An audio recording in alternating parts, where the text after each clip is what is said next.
Malam itu, layar ponsel menyala redup di kamar seorang mahasiswa.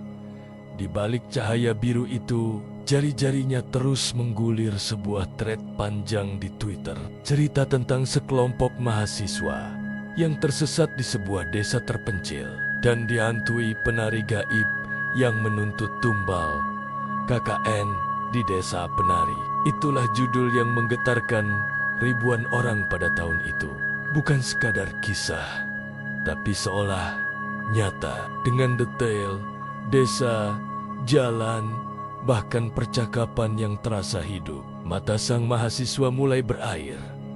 Bukan karena kantuk, tapi karena ketakutan membayangkan bagaimana jika dirinya yang ada di sana. Di luar kamar, angin malam berdesir membawa bisikan samar seperti gamelan yang ditabuh jauh di hutan.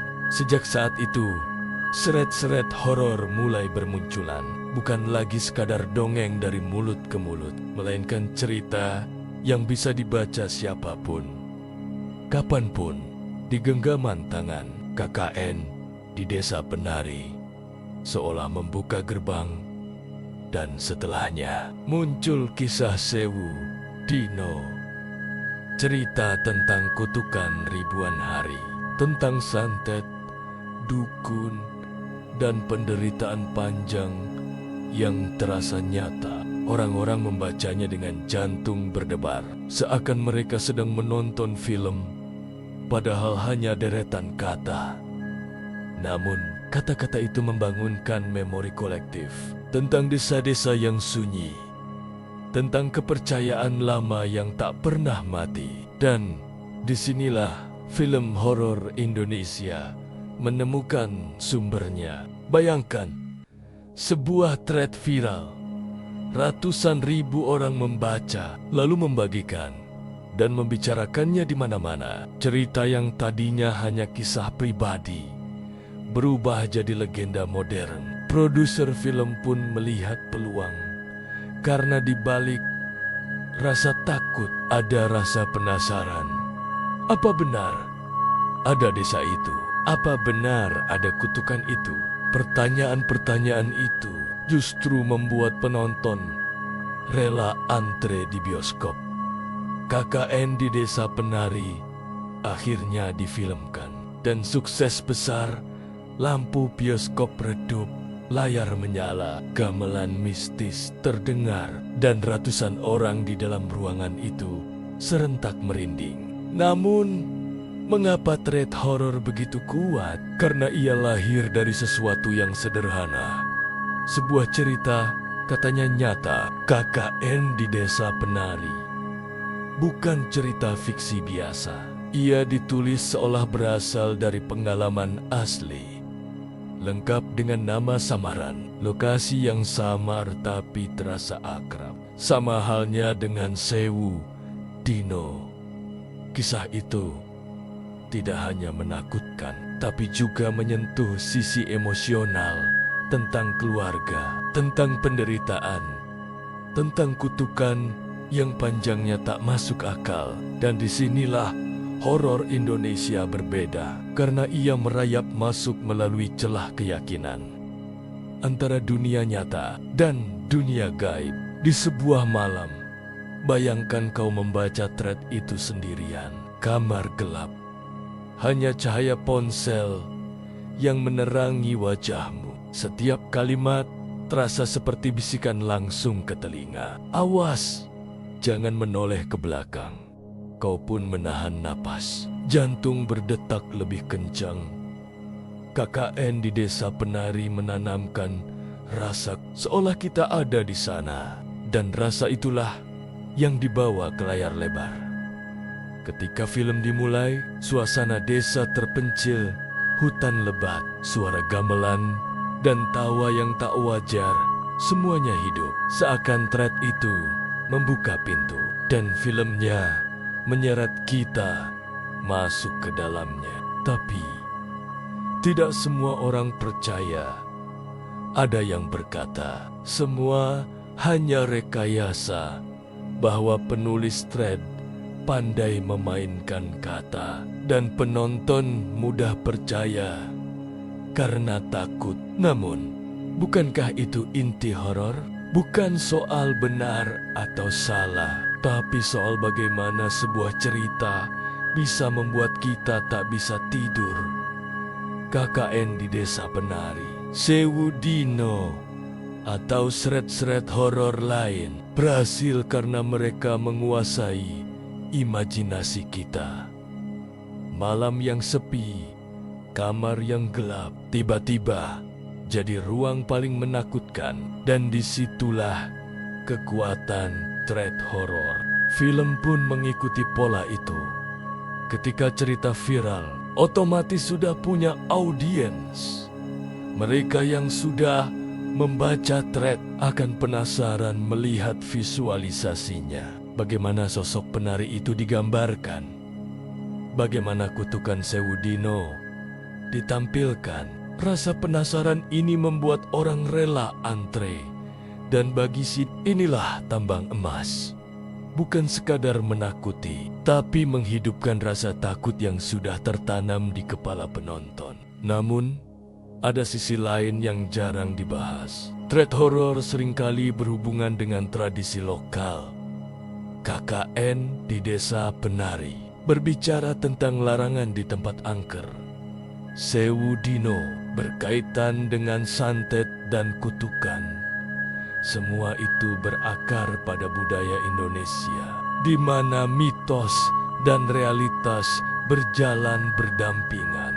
Itulah sebabnya cerita ini begitu dekat dengan kita. Bahkan sebelum ada filmnya, kita sudah pernah mendengar cerita serupa dari nenek atau tetangga. Film hanya memberi wajah pada ketakutan lama yang tak pernah mati. Bayangkan, bioskop penuh, orang-orang tertawa gugup sebelum film dimulai. Namun ketika layar menampilkan hutan, gamelan lirih terdengar, dan sosok gaib muncul di balik pepohonan. Ruangan mendadak hening. Ada yang menutup mata, ada yang menjerit pelan, ada pula yang hanya bisa membeku di kursinya. Itulah kekuatan thread horor ketika jadi film. Ia mengubah rasa takut individu menjadi pengalaman kolektif. Semua orang di dalam bioskop itu merasakan teror yang sama. Tapi, mengapa orang justru suka menakut-nakuti diri sendiri?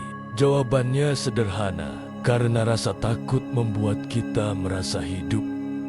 Ketika membaca thread, ketika menonton film, adrenalin naik, jantung berdegup, napas tercekat. Namun setelah selesai, ada rasa lega, sekaligus puas, seperti keluar dari mimpi buruk, tapi tetap ingin menceritakannya ke orang lain. Dan itulah sebabnya thread horor viral begitu cepat menyebar. Semua orang ingin ikut merasakan, dan akhirnya film pun lahir. Sewu Dino memberi contoh lain. Kisah tentang kutukan ribuan hari membuat orang bertanya, apa benar ada ilmu hitam sekuat itu? Bayangan dukun, ritual gelap, tubuh yang perlahan membusuk, semua tergambar jelas dalam thread. Dan ketika filmnya hadir, penonton tak hanya melihat horor, tapi juga merasakan penderitaan panjang. Di balik teror, ada kisah keluarga, ada tangis, ada keputusasaan. Inilah yang membuat thread horor terasa lebih dalam, karena ia menyentuh sisi manusiawi kita. Namun, ada risiko di balik kesuksesan itu.